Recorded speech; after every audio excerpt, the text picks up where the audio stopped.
Hello and welcome to All 32. My name is Aravia and here we talk all things football. Today I have a special guest. This is Denny. How you doing? And we'll be talking about the Commanders draft picks. Surprise, by the way, I kind of switched it up. We're just going to be talking about Commanders. We're just going to be talking about Commanders draft picks. We had a whole lineup, but I felt like the draft officially ended today and it might take us a while to get through all the picks. So we might as well just do Commanders draft picks today. Okay. So round one, Commanders got Josh Connelly Jr. out of Oregon. He's an offensive tackle as a run blocker.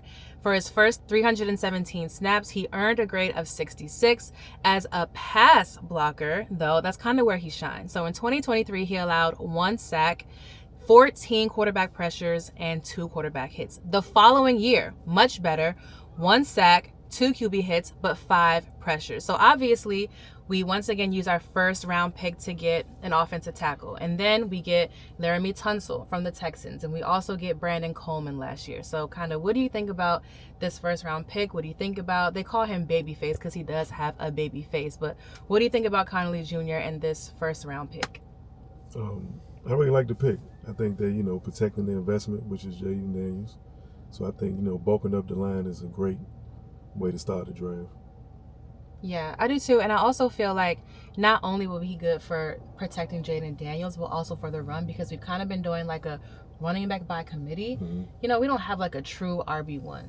Yeah, true. So if we're going to do that, we need to provide as many opportunities as possible for the run. And I feel like he could be good. We'll see. But he did keep Dylan Gabriel really, really clean at Oregon. So hopefully he does the same thing for Jaylen Daniels. And of course that left tackle spot is pretty much secured with Tonsel. So now it's like more competition between the other 4. And they said he can play either right tackle, left tackle, guard, or even center if they need him to. Yeah. So he's very versatile, which is great. Yeah. It's going to add to the competition on the line, I think. We're going to be able to have the best 5 people out there. Yeah. And I think we're low-key trying to like not get away from Andrew Wiley, but like kind of get away from Andrew Wiley. Definitely trying to get Wiley up out of there. Yeah, and then Brandon Coleman, like we're trying to figure out exactly where to put him. So like you said, it'll just be really good competition between everybody there. Hell, maybe even Tonsel. You never know. Yeah. And just see like, because Cornelius Lucas is out and just making sure that whatever that line looks like, it's solidified for protecting Jaylen Daniels and also creating opportunities for the run.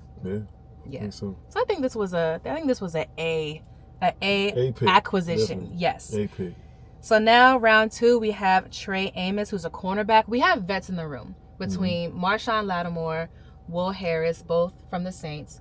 We also got Mike Sanderstill last year from Michigan out of the draft. So I like the fact that we have that veteran presence, but it's also balanced by some of these younger guys out of the draft. So now we have Trey Amos, cornerback. Like, what do you think about that? I think it's a great pick. I think they just filling needs. I think that's the biggest thing with this new regime is they drafting for what we need. You definitely want to protect Jayden. We obviously needed DBs last year. That was a big thing. So I think they're doing a great job. I think it's a great pick. He got great size, great ball skills. So I like the pick too. They 2 for 2 in my book. Yeah, I feel like it's so obvious to say get what you need out of the draft, but for so long, Ron Rivera and the Redskins weren't doing it. So now that we're doing it, it's like, this is what it looks like. Ron was the worst. Yeah, filling holes so it's nice to kind of get away from that bullshit and now be in a place where it's like, okay, we have needs and we're filling them through the draft and through free agency. So I think this also was like another A pick. Yeah, I agree. All right, round 3. Technically, our 3rd round pick, we didn't have one in the draft because we used it to get Marshawn Lattimore. So we can kind of think about it like our 3rd round pick was Marshawn Lattimore. So, yeah. Our 4th round pick, once again, we had 2. So we used one to get Laramie Tonsel from the Texans, left tackle. And the other one we used to get Jaylen Lane, who's a wide receiver out of Virginia State. What do you think about getting a wide receiver? Because I think, if I'm not mistaken, most of our wide receivers are kind of on expiring contracts. I was kind of shocked. We kind of finally got some receivers though. Yeah. They re-signed Brown, re-signed Osborne. Luke McCaffrey's still there. Yeah. Still got Terry, Deebo. Yeah. It's a crowded room, so I was kind of that one right there kind of shocked me. But then, you can never have too many playmakers. So That's true. They say this kid is a playmaker, kind of undersized. May play a slot, but They say he's like a semi-versatile slot player. Yeah, I thought we would go running back though. To be honest, I thought we would go we're running getting back there with that one. Yeah, we're getting there. I did too. But at the same time, like speaking of Terry and Deebo, their contracts will have expired this time next year. So we do need to make sure that not only are we creating competition, but if there are holes because somebody leaves, hopefully it's not going to be Terry. Yeah, obviously it's not going to be Terry, but they're gonna re-sign Terry pretty soon. Yes, very very soon. If they're smart, they will. Yeah. So that was our 2. Fourth round was Laramie Tonsel and then Jaylen Lane, wide receiver. So 5th, we used our 5th round pick to get Deebo Samuel. Once again, we didn't necessarily have one in the draft, but we used it to get Deebo Samuel. What's your take on Deebo? Another kind of like receiver. You don't know what you're gonna get with Deebo. Kind of like a box of chocolate. You don't know what version of Deebo you're gonna get. I'm hoping to get the inspired version of Deebo. Like I was just checking out the series receiver, and I got a bigger respect for him after watching that. Like I was always kind of hip to him and knew he could play, but Slim a dog. I can't wait to see him in the Commander's uniform. Yeah, I definitely think he got something to prove. Yeah. A motivated person is the most dangerous. So yeah, and I wonder like what type of shape he's in, because I feel like that's like a huge factor too. Like, are we getting a big, and I know like his weight and all that kind of has been like a hot topic over the past couple years, but like I do believe what shape he's in determines a lot of the tone for his season. So I think he's gonna come in good shape actually. To be honest. Yeah. Like I said, I think he's motivated. I think he got something to prove. So he's a competitor. Yeah. All right. Next we have round 6, Kane Madano out of UCLA. So he's a linebacker. Okay. And with Dante Fowler Jr. now having gone away in free agency, Fowler was our leading, he had the most sacks on the team, 10.5 sacks. And so maybe we're looking for somebody to create pressure and kind of fill that need in a way. But what do you think about using round 6 for a linebacker, which is a room where I feel like is one of our strongest rooms with Bobby Wagner and with Frankie Louvu? Like, I feel very confident in our linebacker room. So for us to use this 6th round pick for that. I think, Bobby is getting, I think it's going to be Bobby last year. Yeah, he's getting up there. And I even last year, I really appreciated everything Bobby did. I think he played great, but I just always said, I want one of these young dogs that's running, So, is he an edge linebacker or It just says linebacker. Okay. So, it's sometimes with that position group, it's hard to tell, especially if you're an outside linebacker / defensive end. Yeah. But I mean, Yeah, we'll see. And then for our last pick, round 7, speaking of running backs, Jakori, Kroski, Merritt, who is a running back out of Arizona. So he barely played last year because of some sort of eligibility issue. But in 2023, he had almost 1,200 rushing yards and 17 touchdowns. So, and also apparently in the East-West Shrine Bowl, he had a really, really good game. And so, a super, super late round pick as a running back isn't always the most promising for that position group. But you never know. In Adam Peters, I trust. Yep. And we definitely need that competition in the running back room. I wish we had an RB1. But if we do a running back by committee, there's no harm in creating competition and just adding to that room. Yeah, you're right. Yeah. We definitely needed a change up in that room though. Yeah. I mean, you're not a fan of Brian Robinson? No. Not at all.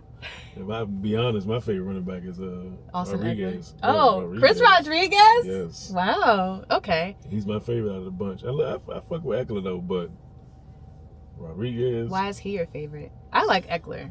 I like Eckler, but Rodriguez gonna get you them yards. Like, he can do everything. He can block. He can catch. He can run. Like, yeah. The pace of the game changed when he gets in there. Like, he's always moving forward. He gonna get you 4 or 5 every time. That's kind of how I feel about Austin Eckler, though. He can catch out of the backfield. Austin Eckler's nice. He's just getting up there. He is getting up there, and with the concussions and injuries, he did miss so much time. But I felt like when he was on the field, no, the offense was totally different when he was on the field than when he's not on the field. Yes, completely agree. But I think we agree that Brian Robinson isn't necessarily. No, he's just not. And it's so unfortunate. I don't think he has vision. I don't think he has. Whatsoever. Yeah, he's great, and again, like a committee structure, but not as like anyone's RB1. Yeah. Unfortunately, I mean, he had his times, but yeah, his deficiencies are starting to show more and more though. Like the bad outweighing the good. Yes. Right. Yeah. At this point, Yeah.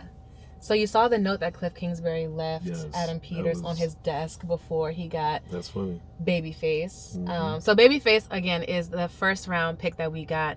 Josh Connelly Jr. And then Trey Amos, his nickname is Famous. So if you hear Babyface or Famous, it's those two. But I like the chemistry between them. And things seem to be going really, really well between Dan Quinn and Cliff Kingsbury and Joe Witt Jr. and Adam Peters. And everyone just seems to be on the same page, which sets the tone season after season, you know, like draft picks and plans moving forward. So I like to see that they seem to also be enjoying themselves, like having fun doing it too. Like having fun. Yeah. They all on the same page. Like it's we finally got a real front office, man. It feel good. Yeah. It feel good. And I don't want to fall into the trap. I don't think we're getting back to the NFC title game next season. I really don't. I think it's dangerous to think that you can just step after step. Like, I still very much... see why not. I mean, don't get me wrong. I won't be crazily disappointed if we don't. Yeah. But why not? I feel like...